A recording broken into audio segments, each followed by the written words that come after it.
ముఖ్యంగా ఈ సమయంలో మీరు అర్ధరాత్రి 11 అవుతుంది. ఈ సమయంలో పెద్ద పెద్ద ఛానల్స్ కూడా స్పందించిన ఈ తరుణంలో శ్రీ మీడియా వాళ్ళు వచ్చి జగన్మోహన్ రెడ్డి గారి మీద జరిగిన దాడి గురించి నిజంగా కార్యకర్తల మనోభావాలు, ప్రజల యొక్క అగ్రహావేశాలు ఎలా ఉన్నాయో తెలుసుకోవడానికి ఈ సమయంలో కూడా వచ్చినందుకు ముఖ్యంగా మీకు నమస్కారం తెలియజేస్తున్నాను. అయితే జగన్మోహన్ రెడ్డి గారి మీద వస్తున్న ప్రజాదరణ చూసి, జగన్మోహన్ రెడ్డి గారి ప్రజలు చూపిస్తున్న ప్రజాదరణ చూసి ఓరవలేక జరుగుతున్న ఈ దాడిని మొత్తం రాష్ట్ర వ్యాప్తంగా ప్రజలు మొత్తం తీవ్రంగా ఖండిస్తున్నారు. చంద్రబాబు నాయుడు కూడా చెబుతున్నాను, చంద్రబాబు నాయుడు నీ మీద అలిపిరిలో దాడి జరిగినప్పుడు వైఎస్ రాజశేఖర రెడ్డి గారు గాంధీ బొమ్మ మీద కూర్చొని నిరాహార దీక్ష చేసి ఈ దాడిని తీవ్రంగా ఖండిస్తున్నాను. ప్రతిపక్ష నాయకుడైనా సరే చంద్రబాబు నాయుడు మీద చేసిన దాడిని నేను తీవ్రంగా ఖండిస్తానని చెప్పేసి ఆ రోజు వైఎస్ రాజశేఖర రెడ్డి గారు ఆ గాంధీ బొమ్మ ముందు కూర్చొని ధర్నా చేశారు.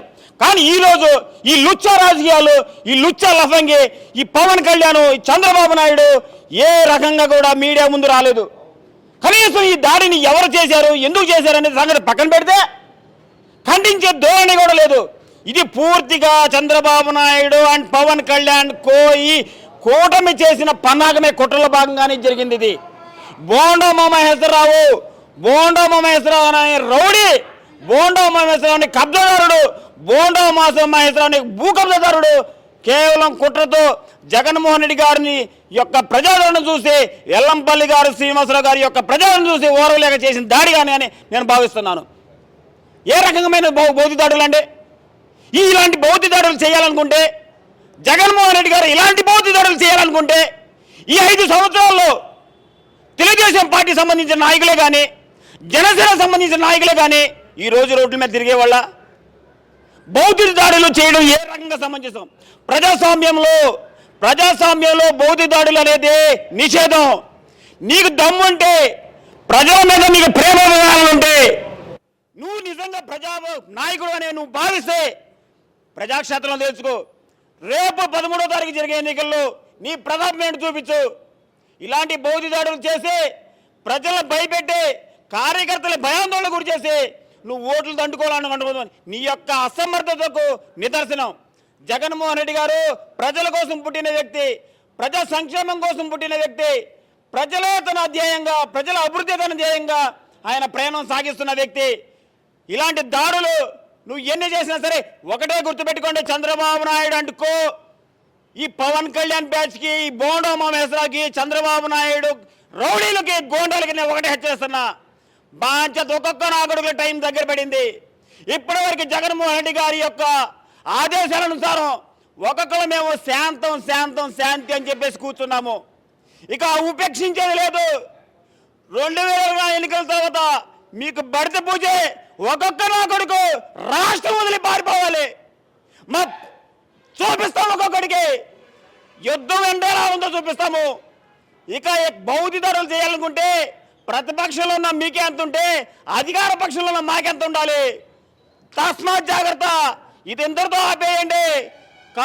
కూడదనుకుంటే మాత్రం 2020 ఎన్నికల తర్వాత ఒక్కొక్క నాయకుడు రాష్ట్రం వదిలి పారిపోవాలి. గుర్తుపెట్టుకోండి. ఇదే నేను మీకు జారీ చేసే హెచ్చరిక. జగన్ గారిపై దాడి జరిగినా కూడా జగన్ గారు ఎక్కువ మాట కూడా ఎవరి గురించి మాట్లాడలేదు. మరి దీన్ని ఎలా చూస్తారు మీ కార్యకర్తలు?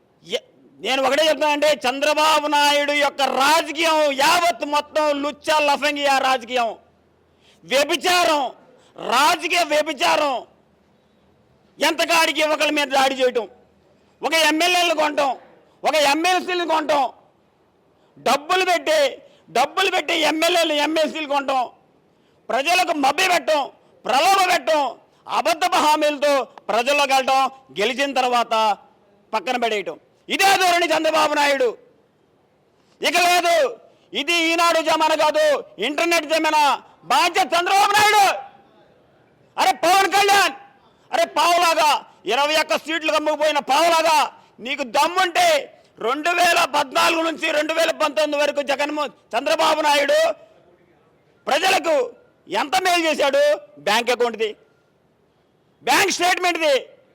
జగన్మోహన్ రెడ్డి గారు 2019 నుంచి ఇప్పటి వరకు ప్రజలకు ఎంత అభివృద్ధి చేశారు, ఎంత సంక్షేమం చేశారు జగన్మోహన్ రెడ్డి గారు. ప్రజల యొక్క స్టేట్మెంట్, బ్యాంక్ స్టేట్మెంట్ చేస్తారు. చూసుకున్నాను నీకు దమ్ముంటే దాని మీద చర్చరా. నువ్వేం చేశావు? ఈ లుచ్చల సంగిగాడు జన్మభూమి కమిటీలు పెట్టే ప్రజలు దోచుకుని దోపిడీదారుడు, దొంగ, లఫంగిగాడు. మళ్ళీ జగన్మోహన్ రెడ్డి గారు బాటలోనే వచ్చి వాలంటీర్లు పెడతానంటాడు. జగన్మోహన్ రెడ్డి గారు ఏ పథకాలు ఇస్తే మళ్ళీ ఆ పథకాలు ఇస్తానంటాడు. అలాంటి పథకాలు ఇచ్చేవాడి నువ్వెందుకు లాఫర్గా? మళ్ళీ మాకు జగన్మోహన్ రెడ్డి గారే కావాలి. జగన్మోహన్ రెడ్డి గారి కోసం మాలాంటి వాళ్ళు మా నియోజకవర్గంలో, మా పశ్చిమ నియోజకవర్గంలో ఎంతోమంది ప్రాణాలు సైతం తుడపాయంగా వదిలేయడానికి సిద్ధంగా ఉన్నారు. మరొక్కసారి జగన్మోహన్ రెడ్డి గారిని టచ్ చేయాలన్నా, మరొక్కసారి జగన్మోహన్ రెడ్డి గారిని ఏడం తాగాలన్నా సరే మీకు ఒక్కొక్కటి కారాలి. 2004 తర్వాత మేమేంటో చూపిస్తాము.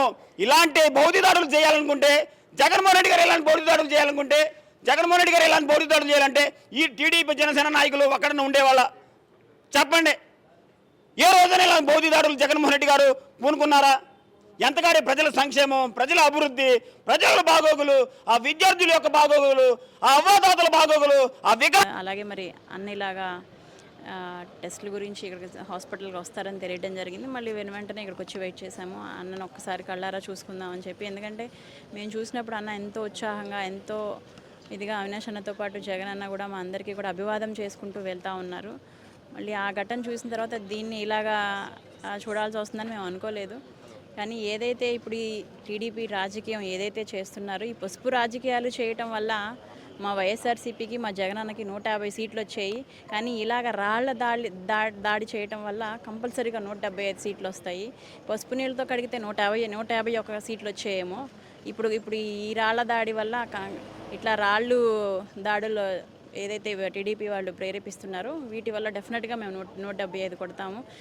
మీరు రాళ్ళు వేయండి, మేము మా ప్రజలందరం కలిసి మేము ఓట్లు వేస్తాము. మే 13వ తారీఖున మీ అందరికీ కూడా సమాధానం చెప్తాము. కాకపోతే మా నాయకుడికి ఇలాగా ఈ విధంగా ఒక ముఖ్యమంత్రి స్థానంలో ఉన్న జగన్మోహన్ రెడ్డి గారి మీదకి ఈ విధంగా దాడి చేయడానికి వెనుకాడలేదు అంటే రౌడీయిజం అనేది ఎవరు ప్రేరేపిస్తున్నారు, ఎవరు చేస్తున్నారు అనేది ఈరోజు ఆంధ్రప్రదేశ్ రాష్ట్ర ప్రజలందరూ కూడా చూస్తూ ఉన్నారు. జగన్మోహన్ రెడ్డి గారు ఎన్నో మాటలు ఫ్యామిలీస్ని కూడా తిడుతున్నప్పటికీ కూడా జగనన్న కేవలం ఒకే ఒక మాటతో అందరూ సమన్వయం పాటించండి, ఏది ఎక్కడ అల్లకల్లోలం జరగకూడదు, కలహాలు జరగకూడదు అనే ఒక్క మాటతో వైసీపీ కార్యకర్తలు అందరూ కూడా ఎవరి పని వాళ్ళు చూసుకుంటా ఉన్నారు. కానీ ఈరోజు జగన్మోహన్ రెడ్డి గారినే టచ్ చేశారు అంటే నిజంగా ఈరోజు రేపటి నుంచి ఈ చంద్రబాబుని కానీ, ఈ లోకేష్ని కానీ, ఈ పవన్ కళ్యాణ్ కానీ ప్రజలైతే ఎవరు బయట వైసీపీ వాళ్ళు ఎవరు బయట తిరగనివ్వరు. కానీ మళ్ళీ మా జగన్మోహన్ రెడ్డి గారు వచ్చి అదే చెప్తారు, సమన్వయం పాటించండి, ఎవరు కూడా ఇచ్చేయద్దని. మళ్ళీ ఆయన మాటకే కట్టుబడతాం తప్ప వీళ్ళలాగా రాళ్లతో దాడులు చేయడం ఏమీ చేయము. మే 13న ఏ విధంగా సమాధానం చెప్పాలో అదే విధంగా సమాధానం చెప్తారు జగన్మోహన్ రెడ్డి గారు. దేవుడిని ఇంకా మేమందరం కూడా ప్రార్థిస్తూ ఉన్నాము. ఇంతకంటే కూడా మరి దిగజారుతారు టీడీపీ వాళ్ళు.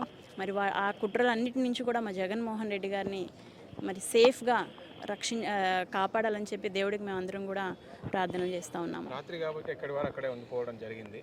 రేపు ఏమైనా దాడికి నిరసనలు ఏమైనా చేయగలరు? డెఫినెట్గా ఆల్రెడీ స్టార్ట్ చేశారండి. ఎప్పుడైతే ఈ విషయం జరిగిందో అప్పుడే జనాలు రోడ్ల మీదకి వచ్చి నిరసనలు స్టార్ట్ చేశారు మరి మా నాయకుడికి మద్దతుగా. కానీ ఒక రాష్ట్ర ముఖ్యమంత్రిగా ఎలా జరిగింది అంటే ఈ టీడీపీ వాళ్ళు పొరపాటున మళ్ళీ రాజకీయాల్లో మళ్ళీ ఆల్రెడీ చచ్చిపోయి ఉన్నారు. పొరపాటున మళ్ళీ వీళ్ళకి ఏమన్నా కొన్ని సీట్లు కూడా రాష్ట్ర ప్రజలందరికీ కూడా ఈ సన్నివేశం తర్వాత అందరినీ విజ్ఞప్తి చేయడం జరుగుతుంది. పొరపాటును కూడా వీళ్ళకి 4 సీట్లు కూడా ఇవ్వద్దు. ఎందుకంటే వీళ్ళ రాజకీయం అనేది ప్రతిపక్షంలో ఉన్నప్పుడే రాక్షస రాజకీయాన్ని చూపిస్తూ ఉన్నారు. వీళ్ళకి పొరపాటున అధికారం చేజికితే మాత్రం అక్కడక్కడ కూడా మనల్ని బతకనివ్వరు. కాబట్టి ప్రజలందరూ కూడా వీళ్ళని ఇంకా తొక్కాలి. ఆల్రెడీ సమాధి అయిపోయిన దాన్ని ఊపిరి పోసుకోవడానికి చూస్తున్నారు. కానీ ఇట్లాంటి రాజకీయాలని ఆంధ్రప్రదేశ్ రాష్ట్రం ప్రజలందరూ కూడా ఎంతో ప్రశాంతంగా ఉన్నారు. వీళ్ళు అక్కడక్కడ చెప్పే మాటలే తప్ప ప్రజలు ఎక్కడా కూడా ఈ విధమైన ఇది చేయట్లేదు. ప్రజలందరూ కూడా జగన్మోహన్ రెడ్డి గారి వైపే ఉన్నారు.